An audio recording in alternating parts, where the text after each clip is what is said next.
There are hundreds and hundreds of equipment in the game of Dofus. Some super cheap, others crazy expensive, and sometimes at the very same level. So how do you know which piece of gear should you upgrade and when should you replace one of your pieces of gear? Well, that's exactly what we're going to talk about in this video. If you could do me a huge favor, smack that like button. Let's do this.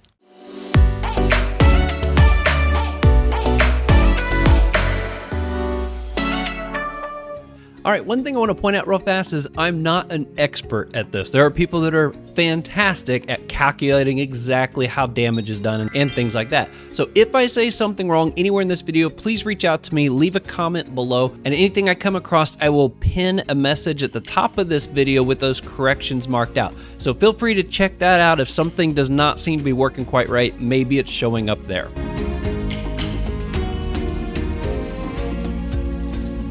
All right, so the key to understanding what gear to buy, when to replace your gear, and things like that, I think all starts with understanding how characteristics affect your spells. On my Inutroph, at level 1, Coin Throw, which is a starting spell you get, you will see that it has a base damage range of 7 to 9 water damage, and it has 9 to 11 for the critical hit. That's your base number. That means right now, with no stats, if I were to throw Coin Throw at something, it's gonna do 7, 8, or 9 damage, or 9, 10, 11 if it's a critical hit. Now, I'm not going to get into the resistances and things like that of the monsters. The resistances of the monsters stay the same no matter what your gear is, so that doesn't really apply to what we're trying to do here. I'm trying to show you how to pick out the gear that's going to make the character play the way that you want them to. Now, the way that your characteristic points work is every one characteristic point in that element increases the damage by 1%. So if I put 100 points into my chance element, my Coin Throw would now do 14 to 18 base damage instead of 7 to 9. I've increased it by 100%. And every 100 you raise your chance after that, it does the same thing. It increases that base number by 100%. Now, if you think about that, when you throw a coin at 7 to 9 damage, if you increase that by 1%, it's still 7 to 9 damage. 5%, it's still 7 to 9 damage. This is why sometimes you can make what look like substantial changes to your gear, but you're not seeing the effects that you want out of your damage. And I'm gonna go over how to figure out what's gonna be best for making the changes that you want. But to make this as simple as possible, we're gonna move over to a website called dofuslabs.io. And I will include a link of that in the description below. Fantastic website for picking out and building your gear and seeing how that's going to affect your damage outputs.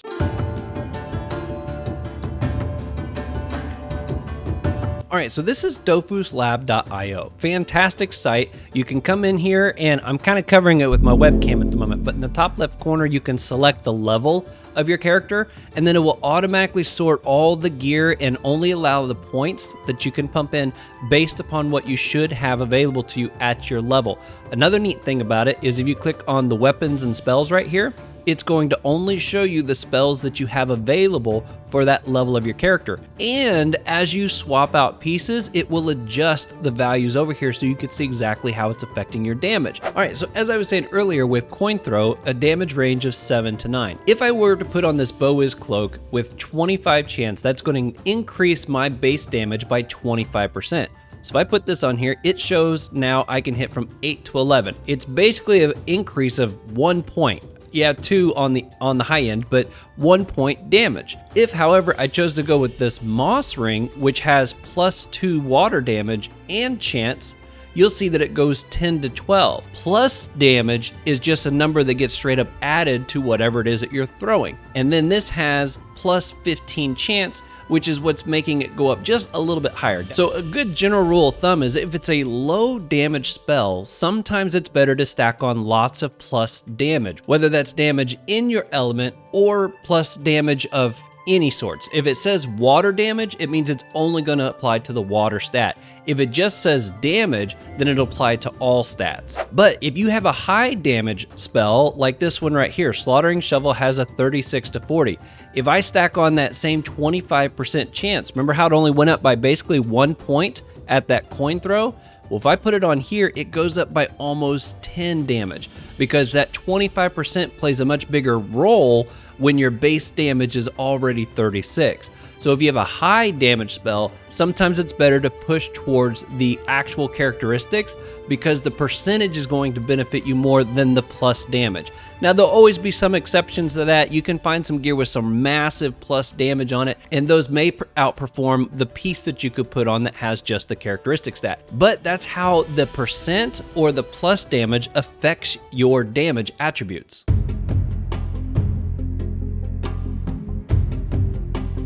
Now we've covered the elemental characteristics and we've covered the straight damage. There is another attribute that affects your damage output, and that is known as power. Now the difference between power and your regular characteristic is power is 1% as well, but it applies to all attribute. So like as I've put on this shield and this boots, that gives me 25 power, and as you can see, the chance spell over here is raised the same amount as when I put on that 25 chance bow is cloak. But if you were to scroll through here and check the other numbers, you will see that the chance damage and the agility damage and the intelligence damage has also gone up by a 25% value. So if you're going for a multi-elemental build, especially if you're going trio or omni, power is typically an element that you want to look for because it applies to all your elements. Well, one might ask, why wouldn't you just always look for power instead of actual characteristics if it applies to all of them? Well, there are a couple drawbacks to using the power element. For one, the secondary effect that you get from your element, for example, as an intelligence character, you get bonus to your heals. Well, that doesn't apply when you use power. You have to actually be using intelligence characteristic points to get that buff. Same with agility for your lock and dodge, prospecting for your chance, and pods for your strength. You won't get those extra perks if you're using only power and not having some of those characteristic points in there as well. It's also important to note that as you begin to climb up in levels, you will begin to run across gear that requires you to have a certain base amount of a specific element. So right now, if you really wanted to use this hammer, doesn't matter if you have 250 power, you have to have at least 250 agility points in order to use this hammer. Doesn't affect you quite as much at the lower levels, but once you start climbing mid and especially high level, that's when you'll begin to feel it. And you're gonna have to kind of balance out how much power do you equip versus how much base characteristic. Now trophies and pets and mounts and things like that can also help offset that. Maging can help offset that if you're needing little gaps filled in your gear. So there are ways to compensate for that, but it is something you need to be mindful of and not trying to go only power in your element.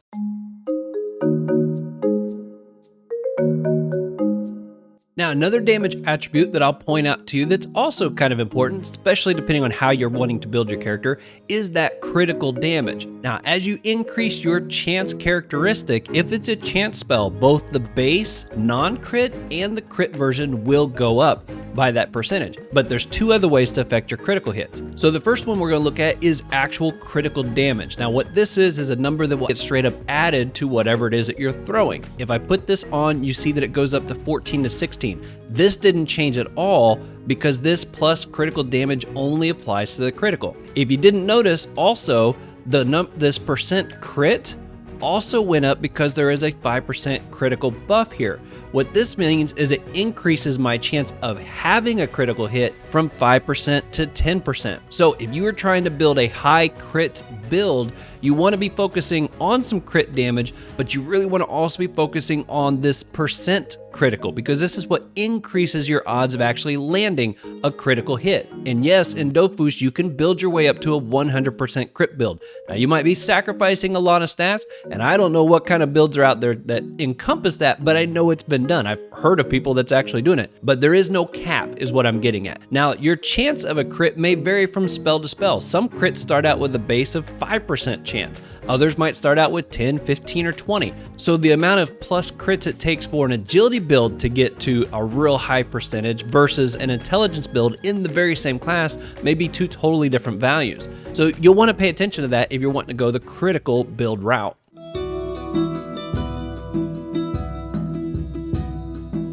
Now, there are a whole lot of other damage variables that you can take into consideration. There is pushback damage buffs, which again, it's damage that just applies to pushback damage. There's weapon buffs that apply to weapon damage. It gets pretty easy to understand once you understand what is affecting what. Another thing I'll point out to you, which is kind of a unique element, are the shields.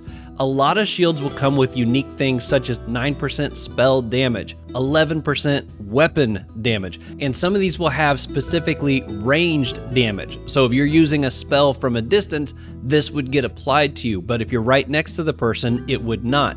So there's some other things that you can look into. You can really fine tune how you want to build yourself up, and this Dofus lab is a fantastic place to do it because when you put things on and off, you can check your numbers over here and see exactly how it affects things.